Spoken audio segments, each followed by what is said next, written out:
ନମସ୍କାର ଦର୍ଶକ ବନ୍ଧୁ, ଜୟ ଜଗନ୍ନାଥ। ଆଜି ଜାଣିବା ମହର୍ଷି ଭିକ୍ଷୁ କାହିଁକି ଭଗବାନ ବିଷ୍ଣୁଙ୍କୁ ଗୋଇଠା ମାରିଲେ। କାହାଣୀଟିକୁ ଆରମ୍ଭ କରିବା ପୂର୍ବରୁ ଆପଣମାନଙ୍କୁ ଅନୁରୋଧ, ଭିଡ଼ିଓଟିକୁ ଶେଷ ପର୍ଯ୍ୟନ୍ତ ଦେଖନ୍ତୁ ଏବଂ ଆମ ଚ୍ୟାନେଲକୁ ସବସ୍କ୍ରାଇବ୍ କରନ୍ତୁ। ଧର୍ମଗ୍ରନ୍ଥ ଅନୁଯାୟୀ ମହର୍ଷି ଭିକ୍ଷୁ ଥିଲେ ବ୍ରହ୍ମାଙ୍କର ମାନସ ପୁତ୍ର। ତାଙ୍କ ପତ୍ନୀଙ୍କର ନାମ ଥିଲା ଖ୍ୟାତି, ଯିଏକି ଦକ୍ଷଙ୍କର ପୁତ୍ରୀ ଥିଲେ। ମହର୍ଷି ଭିକ୍ଷୁ ସପ୍ତର୍ଷି ମଣ୍ଡଳର ଜଣେ ଋଷି। ସେ ଶ୍ରାବଣ ଭାଦ୍ରପଦରେ ଭଗବାନ ସୂର୍ଯ୍ୟଙ୍କ ରଥରେ ଆରୋହଣ କରୁଥିଲେ। ଥରେ ସରସ୍ୱତୀ ନଦୀ କୂଳରେ ଋଷିମାନେ ଏକତ୍ରିତ ହୋଇ ଏହି ବିଷୟରେ ଆଲୋଚନା କରୁଥିଲେ ଯେ ଭଗବାନ ବ୍ରହ୍ମା, ଭଗବାନ ଶିବ, ଭଗବାନ ବିଷ୍ଣୁଙ୍କ ମଧ୍ୟରେ କିଏ ବଡ଼। କିନ୍ତୁ ଏହାର କୌଣସି ସିଦ୍ଧାନ୍ତ ମିଳିଲା ନାହିଁ। ତେଣୁ ସେମାନେ ତ୍ରିଦେବମାନଙ୍କୁ ପରୀକ୍ଷା କରିବା ପାଇଁ ସ୍ଥିର କଲେ। ଏହି କାର୍ଯ୍ୟରେ ଭଗବାନଙ୍କର ମାନସ ପୁତ୍ର ମହର୍ଷି ଭିକ୍ଷୁଙ୍କୁ ନିଯୁକ୍ତ କଲେ। ମହର୍ଷି ଭିକ୍ଷୁ ସର୍ବପ୍ରଥମେ ବ୍ରହ୍ମାଙ୍କ ପାଖକୁ ଯାଇଥିଲେ ଏବଂ ତାଙ୍କୁ ସେ ନା ପ୍ରଣାମ କଲେ ନା ତାଙ୍କ ନାମ ସ୍ତୁତି କଲେ। ଏହା ଦେଖି ବ୍ରହ୍ମା କ୍ରୋଧିତ ହୋଇଗଲେ ଏବଂ ଅତ୍ୟଧିକ କ୍ରୋଧିତ ହୋଇଯିବାରୁ ତାଙ୍କ ମୁହଁ ଲାଲ ହୋଇଗଲା। କିନ୍ତୁ ଏହାପରେ ଚିନ୍ତା କଲେ ଯେ ତାଙ୍କର ନିଜ ପୁଅ ବୋଲି। ତେଣୁ ବ୍ରହ୍ମା ନିଜର ହୃଦୟର କ୍ରୋଧକୁ ଧୀରେ ଧୀରେ ଶାନ୍ତ କଲେ। ସେଠାରୁ ମହର୍ଷି ଭିକ୍ଷୁ କୈଳାସକୁ ଗଲେ। ଦେବାଧିଦେବ ମହାଦେବ ମହର୍ଷି ଭିକ୍ଷୁ ଆସିବାର ଦେଖି ଖୁସି ହୋଇ ନିଜ ଗାଦିରୁ ଉଠି ଆଲିଙ୍ଗନ କରିବାକୁ କର ବିସ୍ତାରିଲେ। କିନ୍ତୁ ମହର୍ଷି ଭିକ୍ଷୁ ମହାଦେବଙ୍କ ପରୀକ୍ଷା ଦେବାକୁ ତାଙ୍କର ଆଲିଙ୍ଗନକୁ ପ୍ରତ୍ୟାଖ୍ୟାନ କଲେ ଏବଂ କହିଲେ, ହେ ମହାଦେବ, ଆପଣ ସର୍ବଦା ବେଦ ଧର୍ମ ସମ୍ମାନକୁ ଉଲ୍ଲଂଘନ କରୁଛନ୍ତି।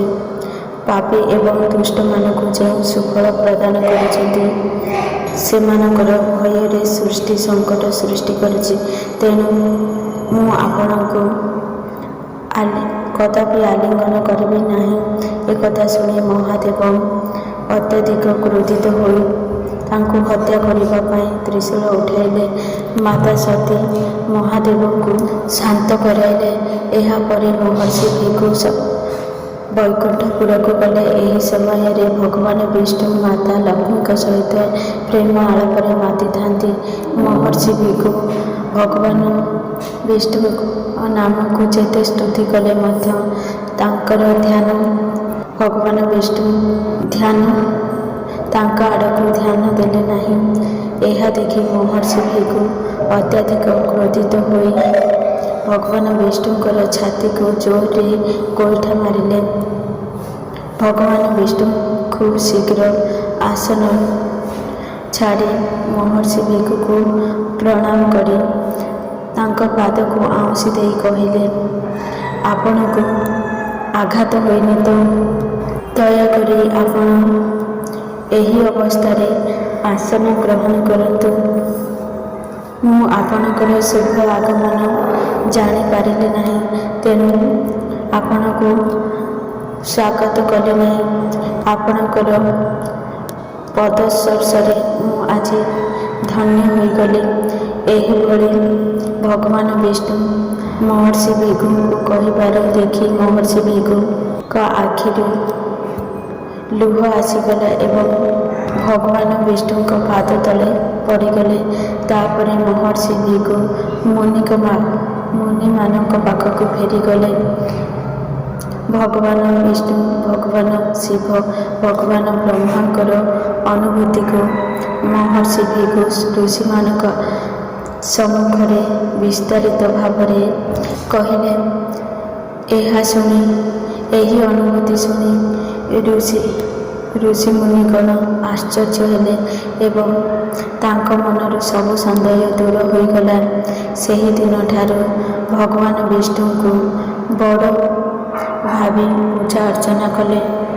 ଯଦି ମୋ ଭିଡ଼ିଓ ଆପଣମାନଙ୍କୁ ପସନ୍ଦ ଆସେ ତେବେ ଭିଡ଼ିଓଟିକୁ ଲାଇକ୍ କରନ୍ତୁ, ସାଙ୍ଗମାନଙ୍କୁ ସେୟାର କରନ୍ତୁ ଏବଂ ଆମ ଚ୍ୟାନେଲକୁ ସବସ୍କ୍ରାଇବ୍ କରନ୍ତୁ। ଜୟ ଜଗନ୍ନାଥ।